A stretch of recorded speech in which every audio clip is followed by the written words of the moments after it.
came up to me and said, "Hey, you want to Bring It On the musical? You want to write a musical about cheerleaders?" And I said, "I don't think I know how to do that." But Did you never cheerleaded? I've never cheerleaded. I was on step team in high school. You were okay. So I could do a little tuk-tuk.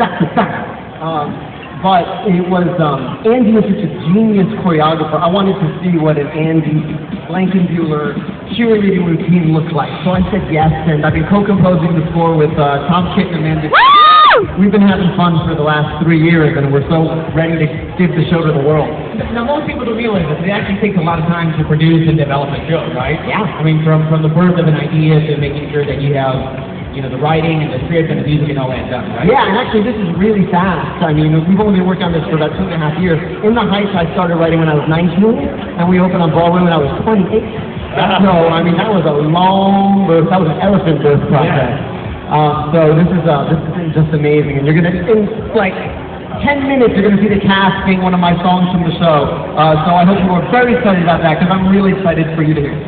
So what is the difference between In the Heights is that you were involved in that and it was your baby and you were also performing in it, and now you're playing a different role with Bring It On the musical. What is the different challenges there for you? Well, the main challenge is I can't begin to do what these people do on stage. They're the most incredible performers I've ever seen. We've really cast the only 26 people in the world who can do this show right now. But the fun also has been in the show is about the joy of collaboration and about other people making you better than you are and being part of a unit. And I feel that way working with our team, with Jess and Andy and Alex Lacamoire, who worked on Heights, who's back with us on this show. And it really is a joy to watch. Our cast is like half pro cheerleaders and half actors who can tumble and sing and dance. And watching the cheerleaders become actors and watching the actors become cheerleaders and watch them all become this insane Voltron unit has just been amazing. So you have a little bit of it, so they're actors, they're singing, they're dancing. And we're chucking them 20 feet in the air. And you're throwing them 20 feet in the air. So the show at the Amundsen? The show is at the Amundsen Theater. We open November 11th. Right, with previews starting October 30th. Yes.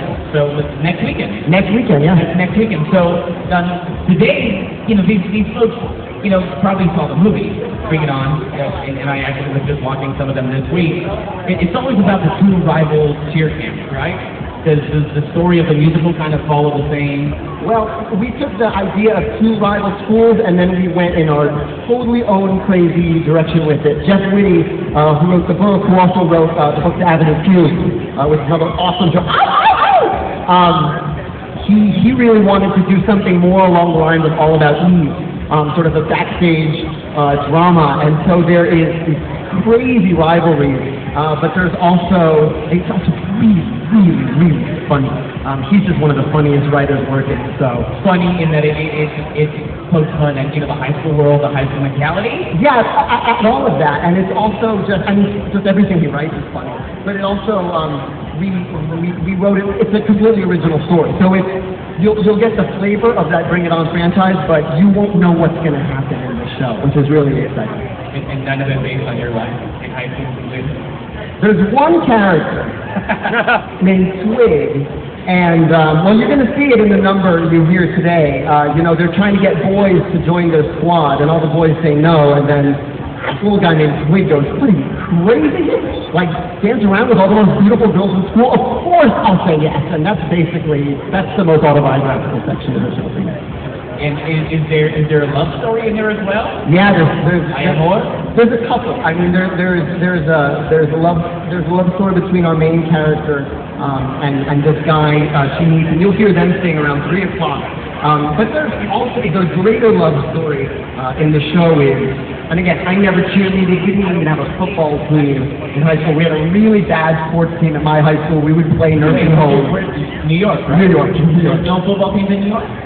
There wasn't a football team at our high school, no. We were like Mass Chess Club high school. And so, the really larger love story, I think, is it's about kids figuring out what they love to do and realizing sort of the right reasons for doing it. It's not about trophies. It's not about being on TV. It's about, I would do this if no one was watching. And I feel that way about writing. I mean, if no one paid me to write songs, I would still be writing songs, and that's what the show's about. I think in general that's what high school and to some degree college is all about. Is trying to find out, figure out what that thing is that you love to do. Yeah, and it's tougher in high school. I mean, there's so much pressure to fit in and not stand out. And when what you do does that, you know, how do you navigate that? And we address that. And so it really is about that. Yeah, and do you deal with some of those issues as well, like bullying and stuff, or the boys getting picked on? Any of that? And not really. I mean, the show really is about these people figuring out what it is they love to do and why they love to do it. And it's really exhilarating to see that. Great, great. I think we're getting close to having our performance. Do you want to tell us a little bit about the story? Yeah, okay, so the number you're about to see, it's a top act 2. And basically, Campbell has been redistricted from her school where she was like the queen to this school where they don't even have a cheerleading squad. They don't know anything about it. And she's trying to convince them to start a cheerleading squad and say, we can do this and we can get fame and we can get fortune and we'll be on ESPN too and it'll be so awesome. And you watch the idea sort of take hold and take over the school. And the song is called It's All Happening. It's all happening, and where is this in the story? This is at the top of that. At the top. So yeah. It's right when we start to get into the meat of the story. So why don't we bring out the cast and we can introduce some of them and you know, and do the number for you guys. We're going to have a performance for Bring It On the Musical. Lin-Manuel Miranda! Grammy Award winner, one of the most talented guys that we have working on Broadway nowadays. And he's going to be here for the opening of Bring It On the Musical at the Arlington. It starts October 30th, and the grand opening of the show is going to be November 11th. So keep those dates in mind, and you know that we have an exclusive offer. I don't know if you were the man behind that, but they have like an incredible deal for getting tickets today. So. Yeah, you can get tickets for $20 and $40 today, flat rate, which is unprecedented. It was not my idea, but I will take full credit for it anyway. Yeah, because I mean, you can't even do that deal in New York. No, you can't. No, you know, now we got the fees and all that stuff. So today, only for you folks that are right here at Universal City Walk, you can purchase tickets to Bring It On the Musical for just $20. We also have $40 price tickets available. You can get them right there towards your right-hand side.